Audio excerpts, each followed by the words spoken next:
Agora, o professor da Universidade da Califórnia, Eugene Weber, em sua jornada através da história da civilização ocidental.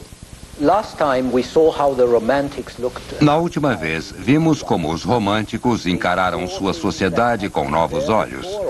Eles viram coisas que já existiam antes, é claro, mas agora que uma longa análise fora realizada, ficaram chocados, ficaram abalados e quiseram fazer algo por causa disso. A Revolução Industrial, a explosão urbana, a melhoria das comunicações e informações concentraram a realidade e a imagem do sofrimento, horror e injustiça num patamar sem precedentes.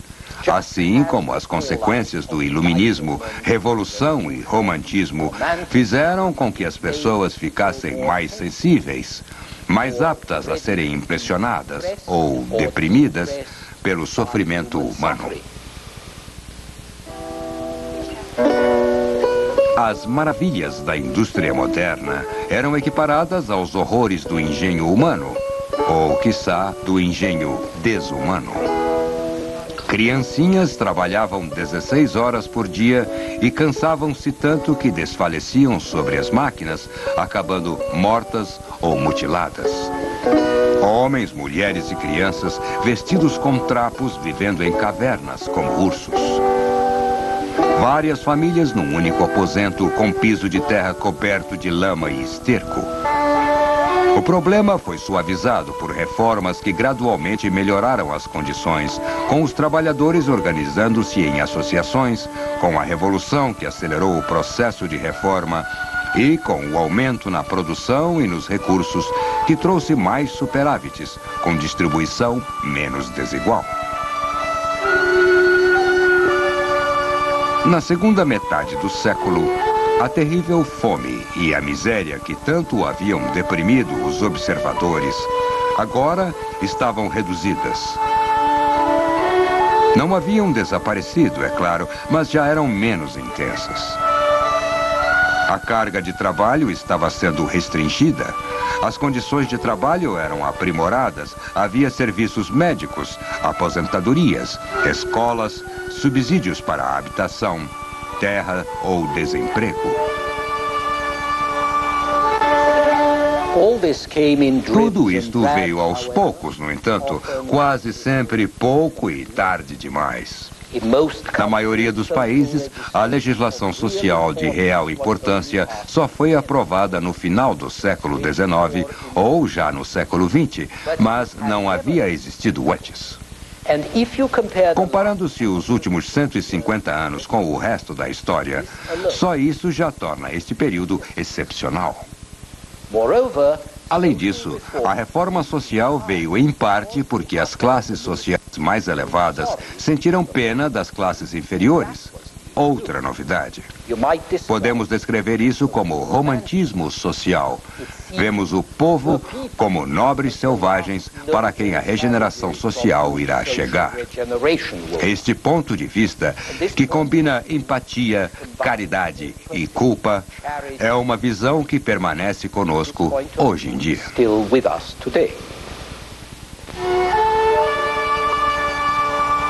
As reformas também vieram porque mais pessoas votavam. Em 1914, todos os homens votavam, mesmo em países como a Áustria e Itália, que estavam mais atrasados. O sufrágio universal para o homem significava que os políticos que desejavam ser eleitos tinham que cuidar dos interesses de setores cada vez maiores do eleitorado. Mas não devemos exagerar a importância da pressão eleitoral, porque as reformas sociais vieram antes do direito de voto em lugares como a Alemanha e demoraram a chegar na França, que tinha o sufrágio universal havia muito tempo. Mas o voto foi um fator nas reformas, assim como foi um fator negativo no caso das mulheres, que sem o direito ao voto não podiam exercer pressão sobre os políticos que lutavam por votos.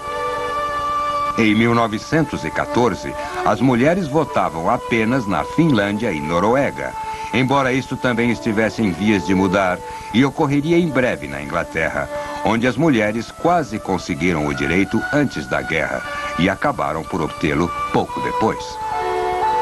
O fato de que as reformas vieram porque havia mais recursos disponíveis inspirou ou confirmou ideias que poderíamos chamar de social-utilitárias. Organize a economia adequadamente e você resolve o problema social. Organize a produção e distribuição e você elimina a pobreza. Os grandes nomes desta escola eram o Conde Saint-Simon, na França, e seu secretário, Auguste Comte, um matemático.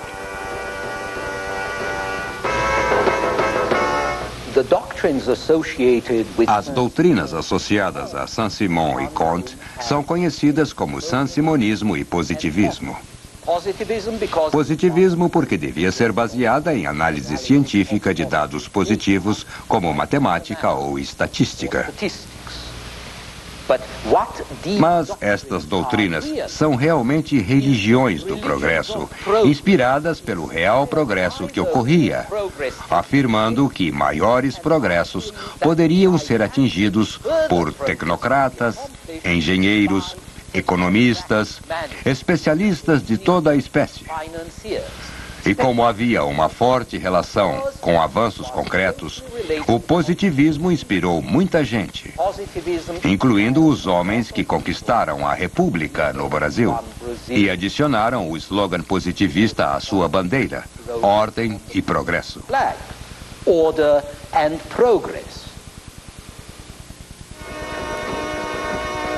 O positivismo também produziu sucessos reais. Positivistas e saint-simonianos construíram algumas das grandes ferrovias da Europa. Eles planejaram e construíram o Canal de Suez, a Torre Eiffel. Eles publicaram as primeiras revistas em massa e fundaram as primeiras agências de publicidade. Mas se eles contribuíram para a prosperidade geral, só atacaram problemas trabalhistas de forma acidental ou indireta.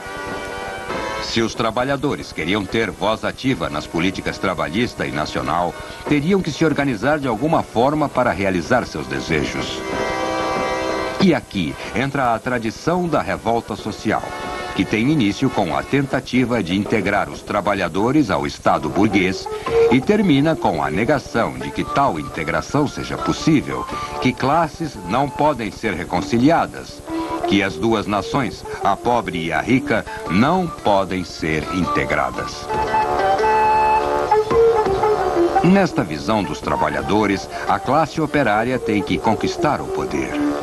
Ela tem que assumir o controle do Estado e usá-lo para seus interesses, assim como a burguesia tomou o poder da aristocracia para usar o Estado em seu próprio benefício. Como declara Karl Marx, somente quando a classe operária tiver vencido, só então a liberdade e a igualdade reinarão, pois aí não haverá mais classe para oprimir ou ser oprimida.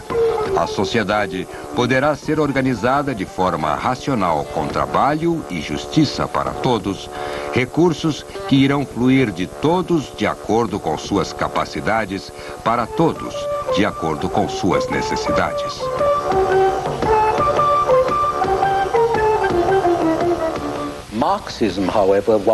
O marxismo não teria muita influência até o final do século. Mas as várias doutrinas que tentaram integrar os menos favorecidos por reforma ou por revolta mantiveram a revolução social viva. Fizeram com que todos entendessem melhor os problemas, colorindo a política e a atmosfera da época. Mas havia outra corrente ainda mais poderosa que fluía através da Europa. E da Europa para fora, a corrente do nacionalismo. Um grande orgulho nacional, alimentado pelos exemplos de revoluções do século XVIII e pela ideologia do romantismo. Gregos, poloneses, romenos, tchecos e eslavos do sul eram governados por poderes estrangeiros. A Alemanha e Itália eram divididas em vários estados separados. Mas, como todos sabiam, o homem só pode ser livre como cidadão de sua própria nação, não como súdito de um governante estrangeiro. Esta atitude inspirou latino-americanos em suas revoltas contra os monarcas de Espanha e Portugal. Inspirou os gregos na revolta contra os turcos. E inspirou os belgas a buscarem sua independência da Holanda.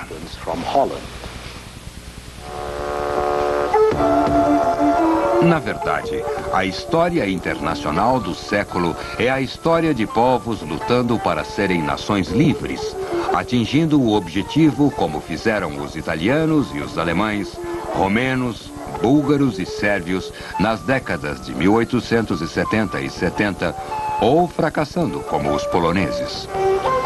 Os que fracassaram continuaram tentando, e seus complôs e revoltas introduziram uma corrente de instabilidade. Jamais houve uma estabilidade internacional na Europa do século XIX por causa das nações súditas. Poloneses, tchecos, eslovacos, romenos e eslavos do sul estavam continuamente conspirando e rebelando-se para obter o que chamavam de seus direitos nacionais. As duas grandes explosões revolucionárias de 1830 e 1848, em especial, foram épocas de revolução nacional, quando os povos se revoltaram pela independência ou pelo direito de união em uma só nação-estado. O século XIX não foi um período de grandes guerras na Europa, mas as guerras que ocorreram foram por objetivos nacionais. A unificação da Itália, a seguir da Alemanha e dos países Balcãs, até que a guerra foi deflagrada em 1914, exatamente porque os eslavos do sul queriam sua própria nação unificada. E quando a Primeira Guerra Mundial acabou, as aspirações nacionais do século XIX finalmente foram realizadas. A Europa da Rússia ao Atlântico era uma Europa de nações-estado. Mas no século XIX, as economias dos países europeus e no resto do mundo eram dirigidas pelos países avançados e, em grande parte, até por entidades como o Banco da Inglaterra. Politicamente, os assuntos estavam nas mãos das grandes potências, um termo inventado na época da Conferência de Paz, após as guerras napoleônicas, o Congresso de Viena, com a Inglaterra, França, Rússia, Áustria e seu império, e a Prússia, que em 1871 se tornou o Império Alemão. Na década de 1870, uma Itália unificada juntou-se ao grupo. Estas eram as grandes potências e podemos notar que os Estados Unidos não estavam entre elas, em parte porque estavam ocupados com sua expansão interna e em parte porque ninguém poderia imaginar uma potência que não fosse europeia.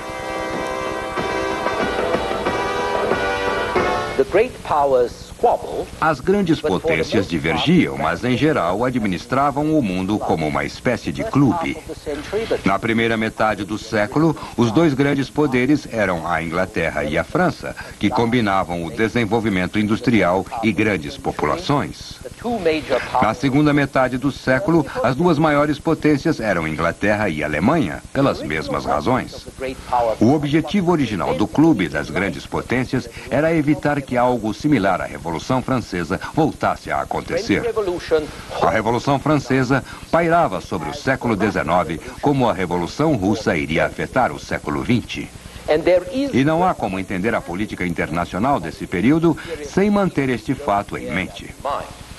Havia contínuas revoluções nas décadas de 1820 e 1830, e especialmente em 1848 e 49. Mas sempre que as revoluções ficavam fora do controle, as outras potências intervinham, ajudando-se mutuamente a abafar as revoltas. E ainda mais importante, as razões para as revoluções estavam sendo eliminadas.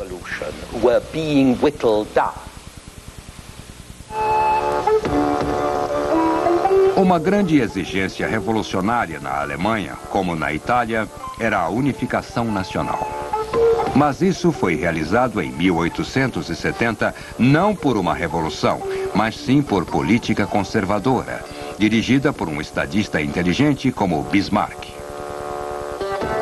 Homens como ele e como Napoleão III na França entenderam que os radicais poderiam ser aplacados realizando aspectos menos radicais de seus programas.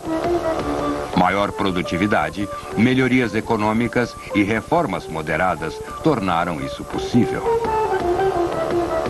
As grandes potências, como a Inglaterra da Rainha Vitória, também estavam determinadas a evitar qualquer coisa que pudesse enfraquecê-las, qualquer motivo para uma revolução.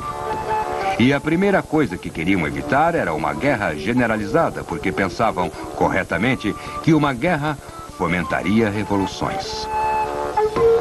Assim, as guerras europeias do século XIX foram apenas marginais, como na Crimeia, mostrada aqui, ou nos Balcãs.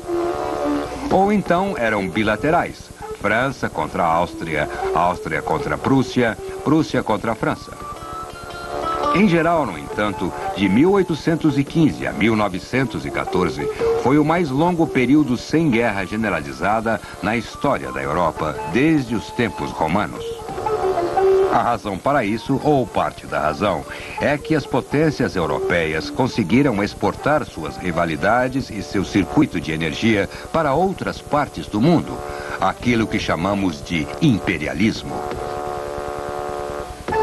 A política exterior sempre fez parte da política das grandes potências, mas no século XIX isso ocorreu ainda mais, porque a política europeia era a política do mundo.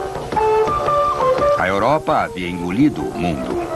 Isso ocorreu através de conquistas de comércio e investimentos com a colonização, enviando entre 30 a 50 milhões de europeus a países que já eram extensões da Europa, como nas Américas, ou iriam tornar-se extensões da Europa, Austrália, Nova Zelândia, Norte da África, África do Sul e a Sibéria. Colônias europeias como a Austrália da Inglaterra, na verdade, eram autônomas em sua política e estavam melhor economicamente que suas matrizes europeias e também mais abertas. No geral, elas ofereciam mais oportunidades, mais igualdade, mais democracia que as matrizes, pelo menos para os brancos. Mas este não era o caso onde os colonos estavam em minoria, onde alguns soldados, plantadores e administradores governavam os nativos com cor de pele diferente. Não sabemos ao certo por que isso ocorria, já que não é necessário ocupar uma área para administrar sua economia.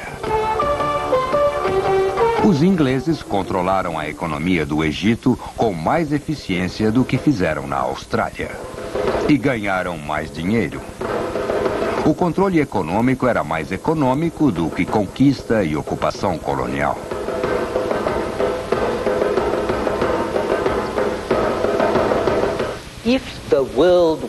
Mas se o mundo estava dividido nesta impraticável forma colonial, em parte era porque as grandes e pequenas potências nem sempre agem por interesses racionais.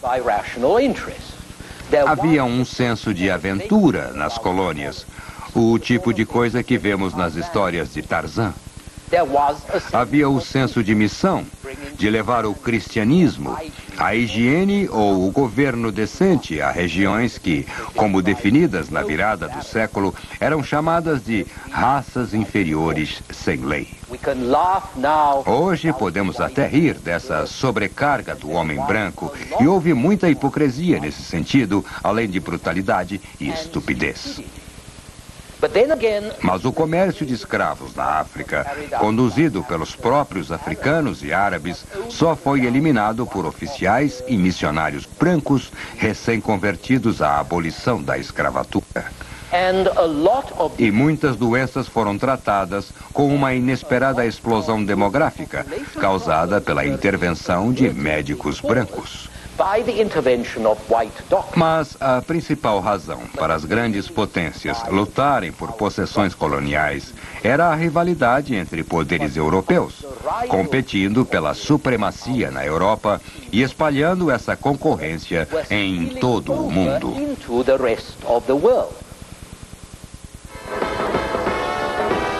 Uma grande potência, por definição, tem possessões ultramarinas e uma frota naval. Os ingleses tinham ambas. Os franceses, idem. Assim, quando a Alemanha se tornou uma grande potência após 1870, ela precisava ter colônias e uma frota naval, apesar do transtorno e despesas que traziam.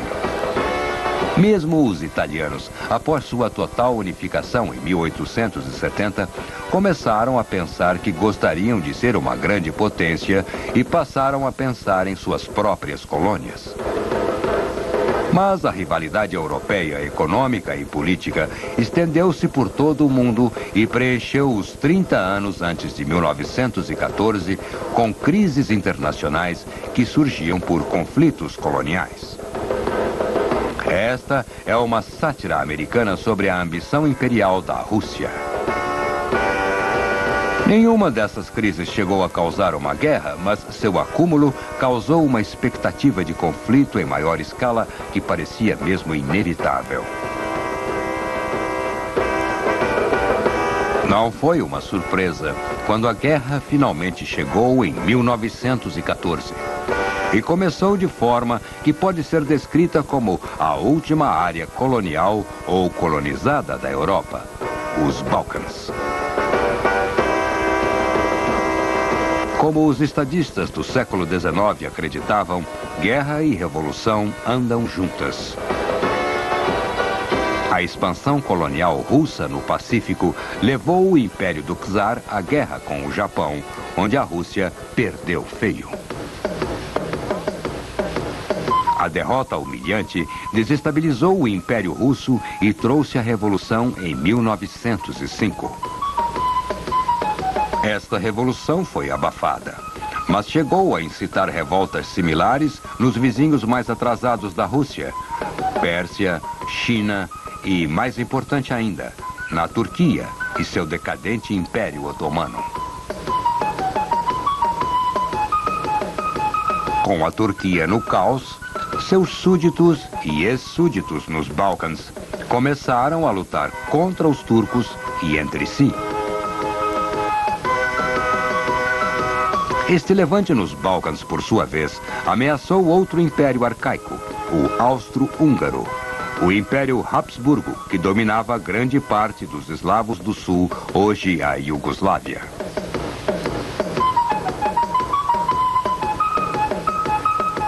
Então, a Primeira Grande Guerra aconteceu no âmago dos Balcãs, devido aos interesses e temores destes três impérios em declínio que entraram em confronto, ao mesmo tempo enfrentando ambições nacionais de sérvios, croatas, búlgaros e gregos, sem mencionar a Itália, Montenegro e Albânia.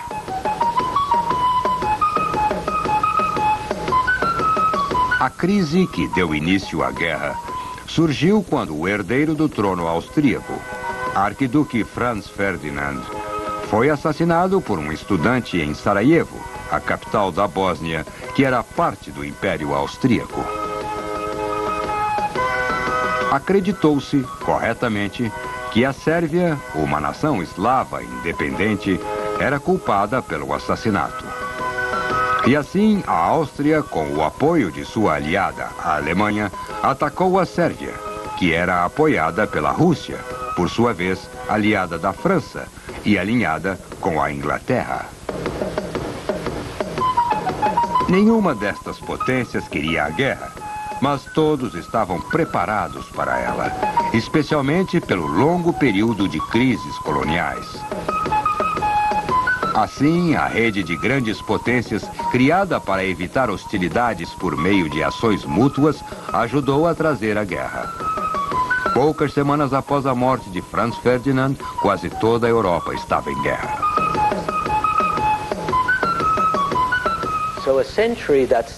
Foi um século que começou com a guerra decidida em Waterloo em 1815 e terminou na guerra que foi decidida nos campos da Flandres, não muito longe de Waterloo, em 1918.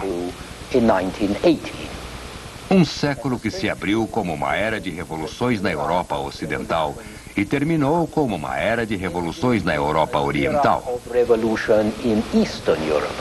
Mas isso é uma outra história para um outro programa. No próximo episódio, voltaremos ao século XIX para analisar a real formação de nossas atitudes. Até lá.